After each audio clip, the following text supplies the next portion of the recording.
Hey guys, Dakara here and welcome back to my channel, and today we're in season 1 episode 6 of Angel. I'm really enjoying this show now, guys. I feel like it's finding its feet. I love seeing more of Cordelia, learning more about Doyle, and obviously you can't get too much of Angel, you know what I mean? Do you want to add a new segment into these videos where I'll pick out a random comment from one of you lovely viewers, read it, discuss it, and then we'll get stuck into reaction. So this one today, I've chose one off my season 1 episode 4 Angel video, and it's by Moderators, and they say, whenever I think back on this episode, I remember it as that bad, creepy episode from early season 1. Kind of like the Praying Mantis episode of Buffy season 1.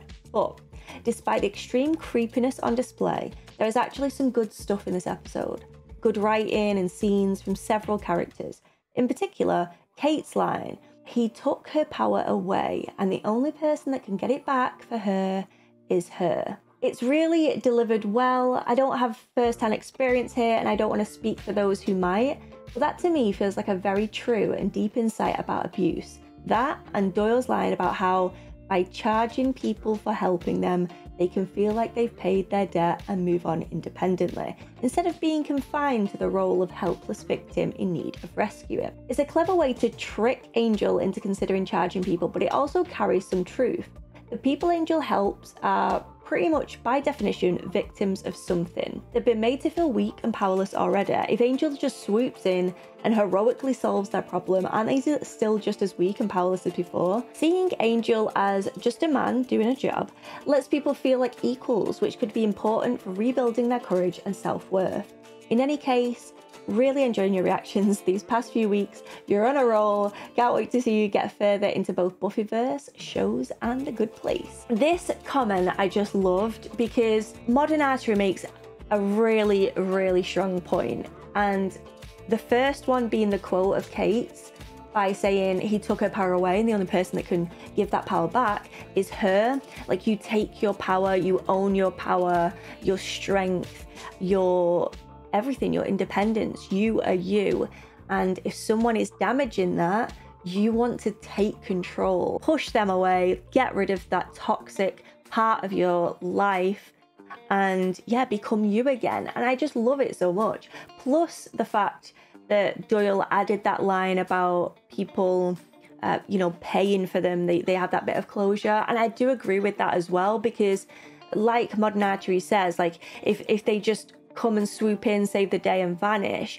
you're still kind of feeling that helplessness. Whereas if you've took control, you've decided that you've paid your debt or whatever, and it's dealt with, you have that closure, you have that, I've earned that, I've paid my way, I've solved that issue, I can close that book and move on. Do you think it's good for the group as well? Don't get me wrong, because it gives them more stability. Obviously money makes the world go round, and having this financial income and this way of saying thanks for, you know, your job, your work, is allowing them to keep running. It's allowing them to keep a roof over their heads, so they're helping people and in return getting help for, you know, paying the bills. It makes total sense. And as well as that, on a more deep level, the person paying for said help takes that control as well. And I just, yeah, I think it works. I loved this comment. Thank you so much for watching my videos. I'm glad that you're enjoying them as well, and I hope to see you commenting on future ones. I really enjoyed that, and I hope you guys enjoy this segment as well. I obviously read all of your comments, but I can't always respond to them, so I feel like this is a good way to reassure you guys that I am reading them, and it's relating to the video as well, which is always good. But yeah, let's get into 106, guys. Let's roll that intro. Here we go.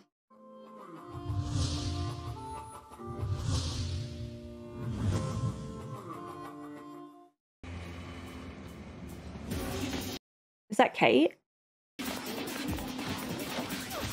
Oof. Yes, it is.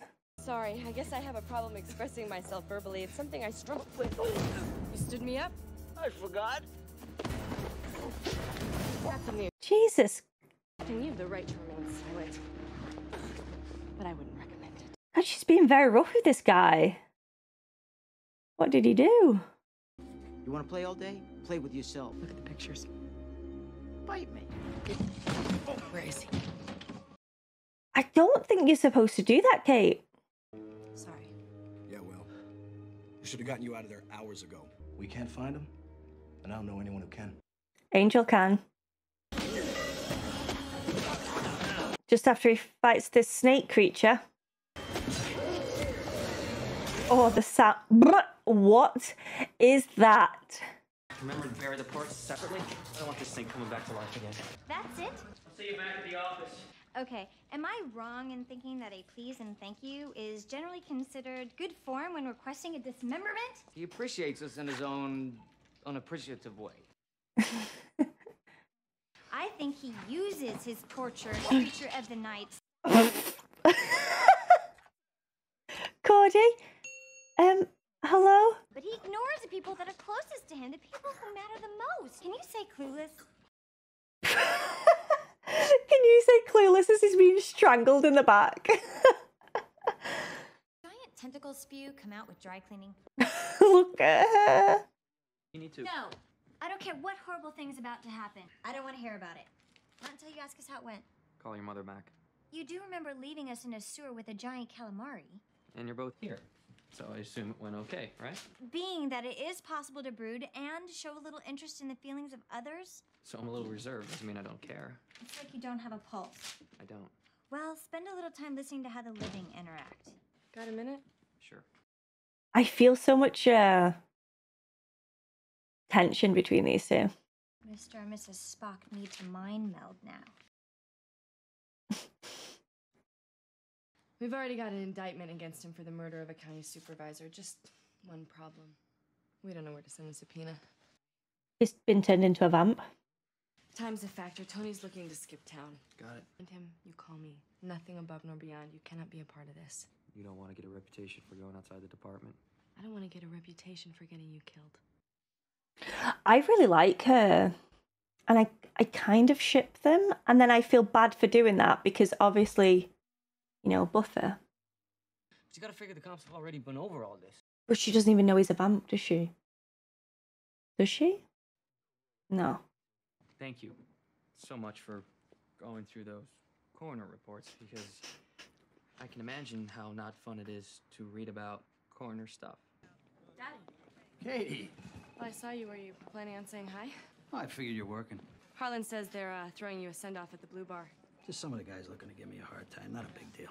Well, he said I should say something, you know, just a few words to mark the occasion, seeing as you're my father. That'll be fine. Ooh. Don't go to any trouble.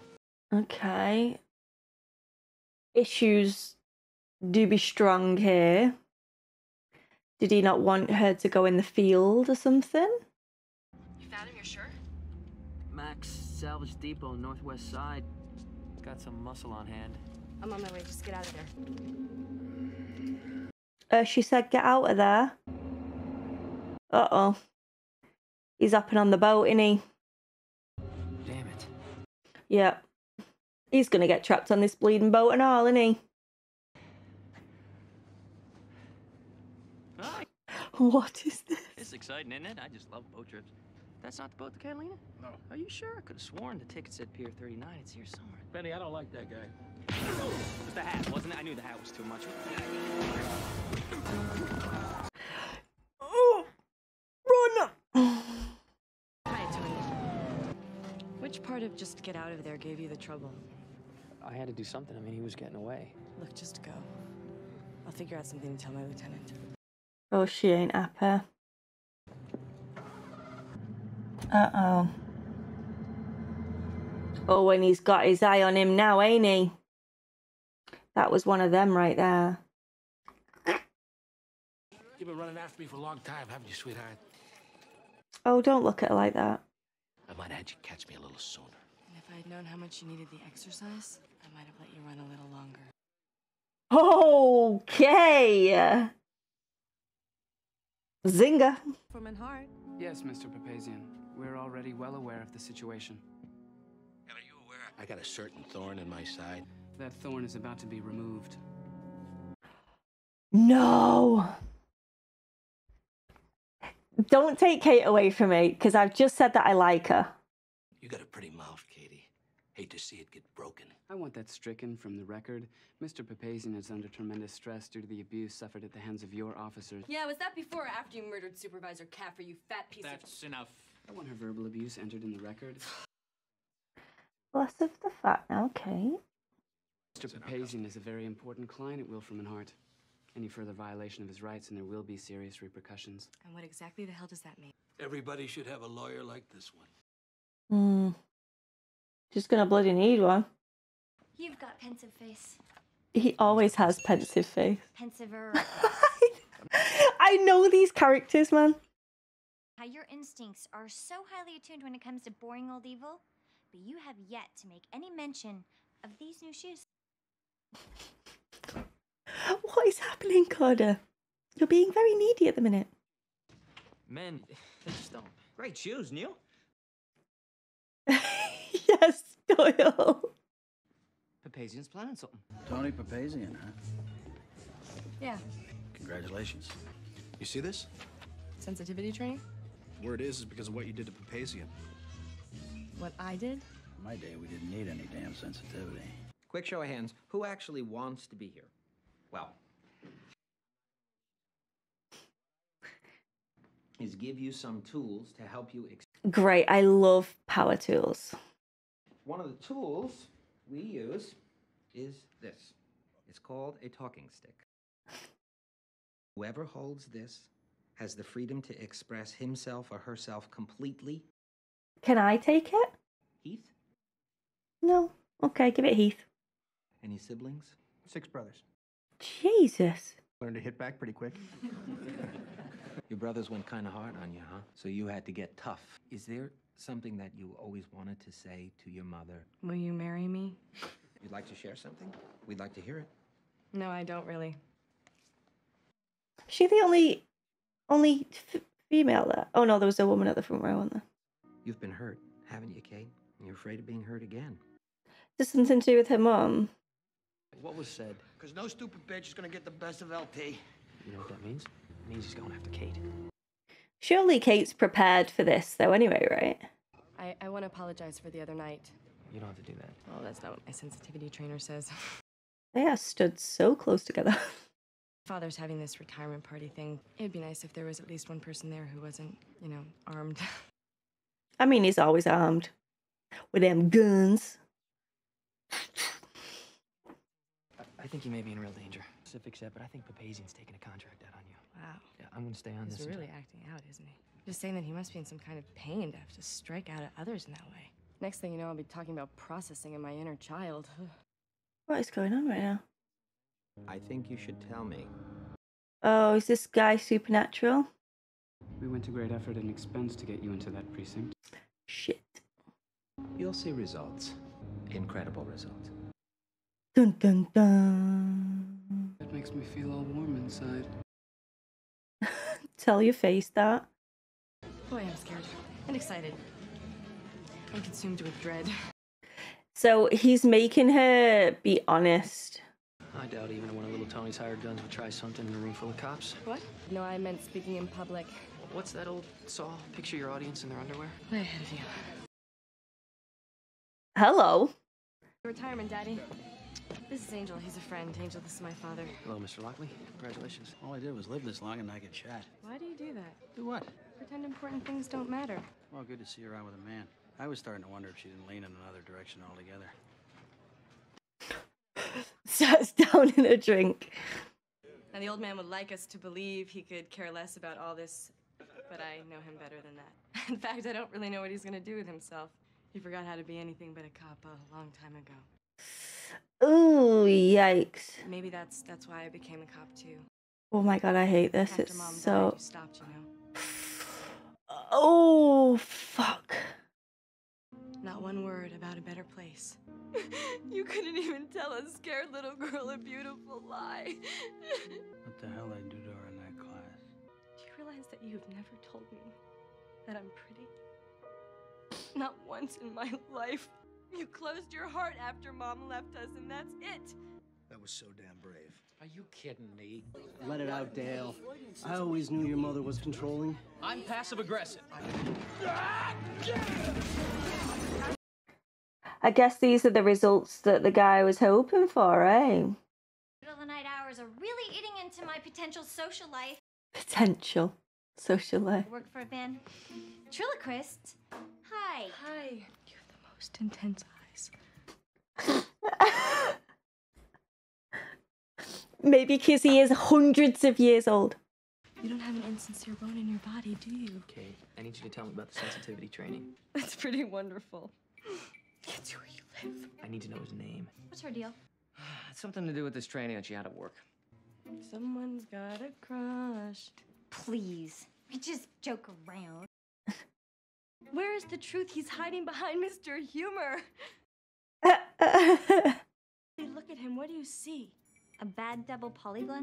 Open your heart to a new possibility. You know, she's starting to make some sense. Angel!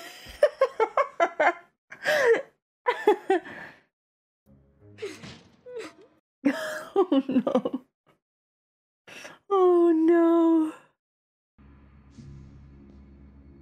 Okay, please be careful now, Angel. We don't know what we're messing with here. I can't use some coffee or Valium? Walked out on me. He just walked out. Not Angel, my father. I have to find him. Maybe you should just hold off on that for the time being. Let's see, I have this. Personal problem? You're gonna share till dawn? And I don't want to come off as insensitive, but if either one of you try and stop me, I'll have to blow you the crap away because I'm gonna find my dad. And there she goes. With a gun. You have rage. I get that. What'd you do to Kate Lockley? What were your parents like? My parents were great. Tasted a lot like chicken. Sorry, I was insensitive. Oh no. Look at the precinct. An act of kindness is just as manly. That went well. What are you two? It's Kate. We followed her here. She's totally lost it. She looked like she's ready to do some damage. This is so not good. Okay. I think someone needs a hug. He's been affected as well. I didn't think that it would work on him. Ew. Ew. I'm going to have to pause it there though a sec. Because this is hilarious. Because Cordelia's been mithering for Angel to listen to his feelings and express them. That it's all normal. And now this happens. And now she's probably going to regret saying it. Because he's going to be so all about his feelings now. But I do like the parallels there where Cordelia was saying that Angel is so shut off. And then Kate apparently is extremely shut off as well. So they're very like-minded in that way, which is probably why they gel well together. But now they're both, against their will, gonna blurt out their feelings. So yeah, I'm liking this episode, guys. I'm liking this episode. You just found Mr. Sensitivity. He put the whammy on you. Talking stick. It's cursed, all right. There's a stick that talks. Cordelia, do you have any idea just how precious you are? All right. Hey, let's just talk about the stick, yeah? He's gonna get jealous. He admitted it to me after I threatened him with physical violence. How could you? Angel, man, you gotta snap out of this. Right now, it's time for you to get all vampy. Grr! Grr! Come on now. Get your grr on. You both withdraw when I go vamp. I feel you judge me. Angel, man, Kate is in there. Along with Killer Guy. For 2 years, I've been saying to you with everything I have, love me, Kate. Oh, this is awkward. You just sit at that desk next to mine. Smelling the way you do. Now, come on, let's go kill us a lady cop. Kate? You in danger, girl. You in danger.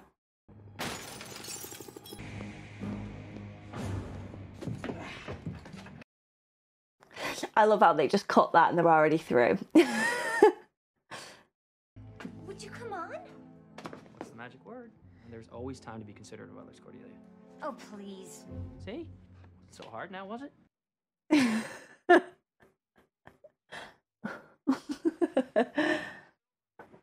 Well, nobody beats me, baby. Not even a stone bitch like you. I am not a bitch. Less of the bitch. Why don't we all just sit down together and process this? Seems that sensitivity training I paid for really took. Nancy boy. How do you think that makes me feel? Teamwork. You can be a rainbow, and not a painbow. Painbow. You. No, you. Come here. We can't waste valuable energy on you when there are more pressing issues at hand.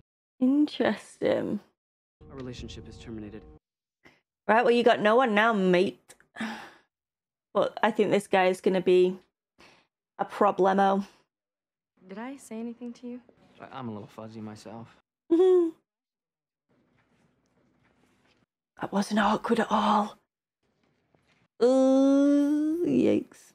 You make an idiot out of yourself, embarrass me in front of the guys. You don't bring that up ever again. Okay.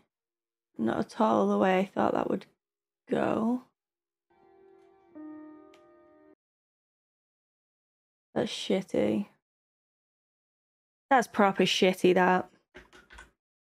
Okay, so as episodes go, I feel like this one had a lot of comedy to it, a lot of heart, a lot of feeling. I enjoyed this one a lot, actually, thinking about it. I know I paused it midway through there, but I think the main message here is that every person has their own boundaries, their own expression, and it can sometimes clash with other people, but it can also gel really well. That's what makes the world so interesting, I find, because you just find your people. What makes it hard is when those people are family, because you can choose your friends, but your family is your family. And sometimes it's hard to sort of escape that family bubble, and I think that Kate's experiencing that now.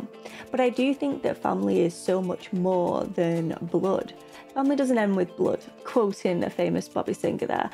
But the main message, I think, is try not to dwell on the people that are bringing you down. You know, you want to surround yourself with those that make you feel good and that bring you up. And Kate clearly has some daddy issues when it comes to self-expression and things like that. She lost her mum, and during that she's drifted from her father, and her father seems very cold, very guarded, and he seems stubborn and in denial as well. Not the warmest of fellas. And I think that Kate deserves a lot more than that. So I'm hoping that she can seek comfort in people that, you know, make her feel good and bring her up. I did find the whole speech a little odd. Like when she said, you know, you've never once said that I'm pretty, which I find an odd line. But obviously from Kate's point of view, I'd imagine she gets told that a lot. Like, you're really pretty, you're really pretty. But the one person that she wants to hear that off has never said it. I think that's the main message. I think I just got lost with the whole like pretty thing, because I thought it would have been more like proud. You've never once said that you're proud of me. I feel like that would have had more weight to it than pretty. But like I said, maybe the route that the writers were going with here was that Ripley gets told that she's pretty all the time, but the person that she wants to hear it from has never said it. I did like the whole supernatural side of things, though, in this episode, with the spirit stick that gave people the ability to speak their truth or whatever, because you get that comedy factor from it, as well as the more serious and emotional topics as well. Because like the speech that Kate gave in the bar did get me emotional, as you saw. I think whenever it comes down to like fathers and their daughters and stuff, I do kind of get emotional quite quick over that, having lost my father myself. But the issue with Angel and Kate that I'll find is that she doesn't know the real him. And to be honest, I thought she potentially would find out in this, because it's the whole truth thing. Luckily, she didn't. I want Angel to be able to tell her when he's ready to tell her. But also, I do kind of ship them. There's definite chemistry there and tension there. But just like with Buffer, Kate is also just, you know, a human chick that will grow old, and he is an immortal being that cannot walk out into the sun. So the issues would remain the same as with Buffy, which obviously then has my guard up for them becoming even closer or an item or whatever. I think that the best bet for Angel, if, and I mean if, a relationship occurs, it doesn't have to occur, but if it does, I feel like it has to be of a similar nature, just so, you know, it's a level playing field and there won't be utter heartache when, you know, you can't go on a date in the sun, or that you watch your beloved partner grow old and die before your eyes. So yeah, there's definitely complications there, I want to say. There is that whole option of, you know, turning said partner and then living their life forever and ever together. Well, yeah, I guess I'll sure just wait and see. I get the vibe that Angel isn't a relationship kind of guy, to be fair. I think he likes his own space. His heart lies with Buffy, like that's his true love. And, you know, that whole curse thing is still an issue. So let's not forget about that either. I did like them touching upon Doyle and Cordelia in this one, and Cordelia getting really uncomfortable and being like, Angel, get in here, help me out. I just thought it was really funny. And you can see how much Doyle cares for Cordelia. And I think Cordelia is suppressing what she already knows. Like Kate said, she knows that he's got a crush on her, but she's just, you know, like choosing not to acknowledge it until she knows, you know, how she feels, which at the minute she doesn't have that same connection with him. But I did like Cordelia getting annoyed at Angel for the lack of appreciation that he shows her. She feels that he's, you know, just bossy with his orders, tells her to get stuff done, and then has no thanks for it or whatever. And like Doyle said, it's kind of ironic coming from Cordelia because she's very like in her own self bubble. But yeah, seeing him all caring after touching the spirit stick and Cordelia deciding, I don't like this, let's just go back now, focus, fight Angel. I just found it really funny. I liked this episode a lot. There was many layers to it. It wasn't just a Monster of the Week episode and that was it. There was definitely more to it, and I hope you guys enjoyed my reaction as well. If you did, give this video a cheeky thumbs up and subscribe to the channel if you'd like to, but as always, there's no pressure here. Massive shout out to my patrons for pledging every month to watch my content as well. The extended and early access footage over on my Patreon, link in the description of this video, along with all of my other socials as well. I would love to see you on other platforms showing your support. It would mean the world to me. And yeah, I hope to see you for the next one. Thank you so much for watching, guys. Bye.